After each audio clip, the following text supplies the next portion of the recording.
तो स्टूडेंट्स, आज हम देखेंगे एक्सरसाइज 8.1 का क्वेश्चन नंबर 2। तो चलिए शुरू करते हैं। In figure 8.13 find 10p minus cot R. तो यहाँ पास एक फिगर दिया गया है। यहाँ पास हमको इस फिगर की हेल्प से 10p माइनस कॉट आर की वैल्यू फाइंड करनी है। तो इस फिगर में राइट एंगल ट्रायंगल बना हुआ है, पी क्यू की वैल्यू गिवन है, पी आर की वैल्यू गिवन है। सबसे पहले हम क्यू आर की वैल्यू फाइंड करेंगे पाइथागोरस थ्योरम की हेल्प से। उसके बाद हम 10p माइनस कॉट आर की वैल्यू इजीली फाइंड आउट कर पाएंगे। तो चलिए शुरू करते हैं।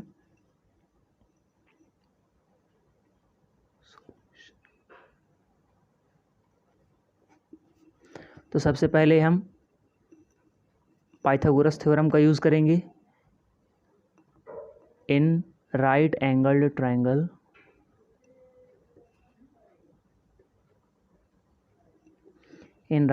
Triangle PQR by Pythagoras theorem. तो पाइथागोरस थ्योरम क्या होती है स्टूडेंट्स? हाइपोटेनस का स्क्वायर इक्वल परपेंडिकुलर का स्क्वायर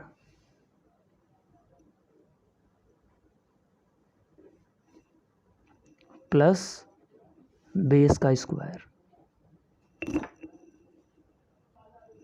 इसके बाद हम आगे बढ़ेंगे। तो हाइपोटेनस यहाँ पर दिया गया है PR।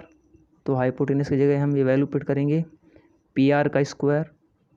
परपेंडिकुलर है PQ, तो यहाँ पर लिखेंगे PQ का स्क्वायर प्लस बेस है QR, तो यहाँ पर हम लिखेंगे QR का स्क्वायर। इसके बाद आगे बढ़ेंगे। यहाँ पर देखेंगे डायग्राम में PR की वैल्यू क्या है। तो PR की वैल्यू 13 सेंटीमीटर है। तो यहाँ पर हम लिख देंगे PR की वैल्यू 13 स्क्वायर। PQ की वैल्यू देखेंगे डायग्राम में, तो PQ की वैल्यू यहाँ पर 12 सेंटीमीटर दिया गया है। तो यहाँ पर लिखेंगे 12 का स्क्वायर। QR की वैल्यू नहीं दी गई है, इसको हमको फाइंड आउट करना है। तो अभी हम इसको एज इट इज़ वैसा ही लिखा रहने देंगे। अब आगे बढ़ेंगे। 13 का स्क्वायर 169 होता है, 12 का स्क्वायर 144 प्लस QR का स्क्वायर। अब यहाँ पर हम इसको चेंज कर लेंगे, LHS को RHS में साइड में भेज देंगे और राइट हैंड साइड वाले को लेफ्ट हैंड साइड में इसको ले आएंगे। तो इसको हमने इंटरचेंज कर दिया है LHS और RHS को। तो यहाँ पास इसका ब्रैकेट ओपन कर लेंगे, QR का स्क्वायर इक्वल 169। अब 144 इधर जाएगा। तो जब 144 इधर जाएगा, अभी प्लस में है, इक्वल टू के इधर जाएगा तो 144 माइनस में हो जाएगा। QR का स्क्वायर 169 में से 144 को माइनस करेंगे तो 25 आएगा। इसके बाद स्क्वायर को हम इक्वल के इधर ले जाएंगे तो √25, और √25 की वैल्यू होती है 5। तो यहाँ से हमारी QR की वैल्यू आ जाती है 5। इसको हम यहाँ पास रख देते हैं 5 सेंटीमीटर। अब हम इसके बाद हमें फाइंड क्या करना है, 10p माइनस कॉट आर की वैल्यू। तो यहाँ से हम लिखेंगे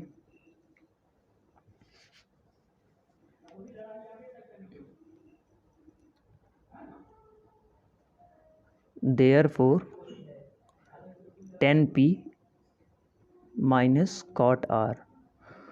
तो 10p की वैल्यू क्या हो जाएगी, यहाँ पर हमको एक चीज़ ध्यान रखना है, यहाँ पर 10 के साथ में p है और कॉट के साथ में r है। तो जब 10p की वैल्यू हम फाइंड करेंगे तो हम डायग्राम को देखेंगे। सबसे पहले हम 10p की वैल्यू फाइंड करेंगे।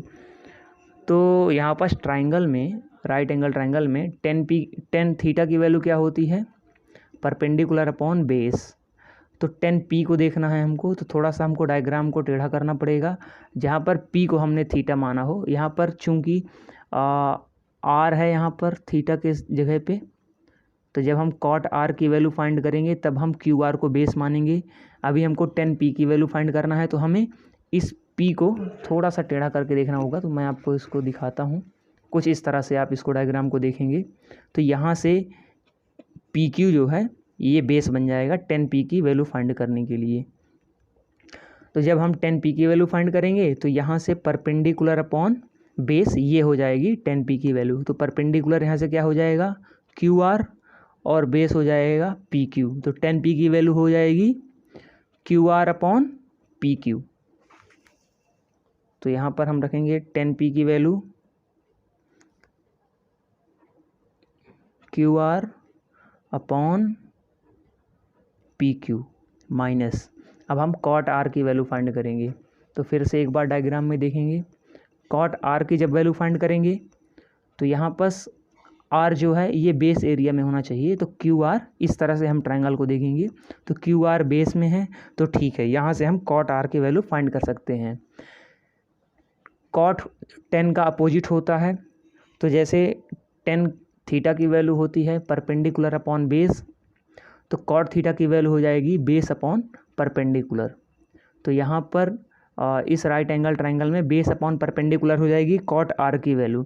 तो बेस क्या है यहाँ पर क्यू आर और परपेंडिकुलर क्या है यहाँ पर पी क्यू। तो यहाँ पर हम वैल्यू रख देंगे कॉट आर की Q R upon P Q. अब हम इसको आगे सॉल्व करेंगे यहाँ पर, तो Q R upon P Q की वैल्यू हम यहाँ से देख लेंगे डायग्राम में क्या है। क्यू आर की वैल्यू 5 है और पी क्यू की वैल्यू है 12। तो यहाँ पर हम पुट अप कर देंगे, क्यू आर की वैल्यू है 5 और पी क्यू की वैल्यू है 12 माइनस, यहाँ पर सेम लिखा हुआ है Q R upon P Q, तो इसकी वैल्यू भी 5/12 है।